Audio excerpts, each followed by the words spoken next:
تو آپ صلی اللہ علیہ وسلم نے فرمایا جب بھی کوئی حالات آئیں میرے حالات کو یاد کر لینا، اپنے غموں کو بھول جاؤ گے۔ آئے نہیں تو آنے سے پہلے والد کا سایہ سر سے اٹھ چکا ہے، اور 6 برس کی عمر میں ماں کا سایہ سر سے اٹھ گیا۔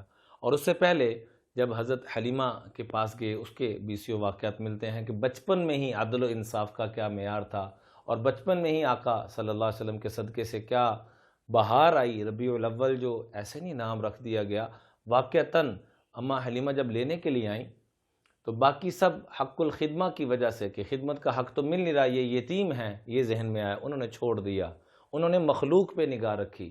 اماں حلیمہ اور ان کے شوہر نے خالق پہ نگاہ رکھتے ہوئے یہ الفاظ کے لَأَذْهَبَنَّ إِلَىٰ ذَلِكَ الْيَتِيمِ، ہم اس یتیم کو ضرور لے کے جائیں گے، اللہ کی قسم، عَسَى اللّٰهُ أَن يَجْعَلَ لَنَا فِيهِ بَرَكَةً، اللہ اس کے صدقے سے ہمیں بڑی برکتیں عطا فرمائیں گے۔ انہوں نے خالق پہ اعتماد کیا تو خالق نے اپنے محبوب کے صدقے سے وہ برکتیں عطا فرمائی کہ بنو سعد کے اندر ہر طرف قحط ہی قحط تھا، اور جاتے ہوئے اماں حلیمہ سب سے پیچھے تھی سواری کے اعتبار سے، اور واپسی پہ جب آ رہی تھی سب سے پیچھے، اور جب جا رہی تھی سب سے آگے۔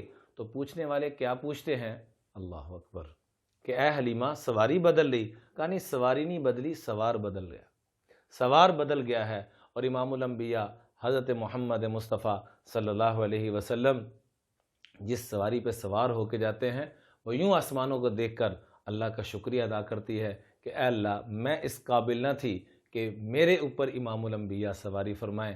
آپ سے بھی درخواست ہے کہ ہم بھی آسمانوں کو دیکھ کر اللہ کا شکر ادا کریں کہ ہم بھی اس قابل نہ تھے کہ ہمیں مصطفیٰ صلی اللہ علیہ وسلم کی نسبت عطا کی جاتی، ہمیں اس امت میں سے پیدا کیا جاتا۔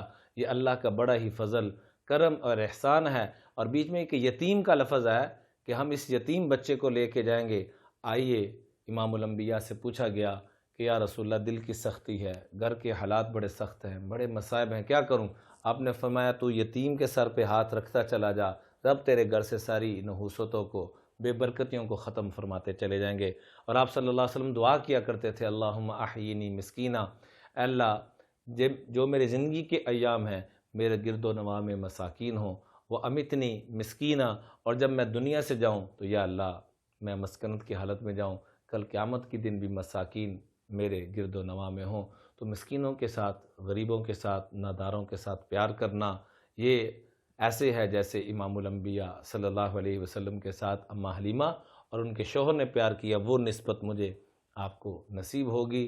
اور آپ صلی اللہ علیہ وسلم حضرت صہیبہ نے چند دن دودھ پلایا، لیکن ماں کا درجہ دیا، اور اسپیشل مدینہ منورہ سے ان کے لیے ہدیے بھیجا کرتے تھے۔ اور فتح مکہ کے موقع پہ آ کر اسپیشل ان کا پوچھا کہ کدھر ہے میری اماں جان، تو پتہ لگنے میں پتہ لگا کہ دنیا سے جا چکی ہیں۔ اور رضائی بائی تھے مسروح، ان کا بھی پتہ کروایا، وہ بھی دنیا سے جا چکے تھے۔ تو رشتوں کی قدر کریں، رشتوں کی بڑی برکتیں ہیں۔ اللہ تعالیٰ اس کی برکت سے ہماری عمروں میں برکت عطا فرمائے گا، ہمارے رزق میں برکت عطا فرمائے گا۔ وآخر دعوانا الحمدللہ رب العالمین۔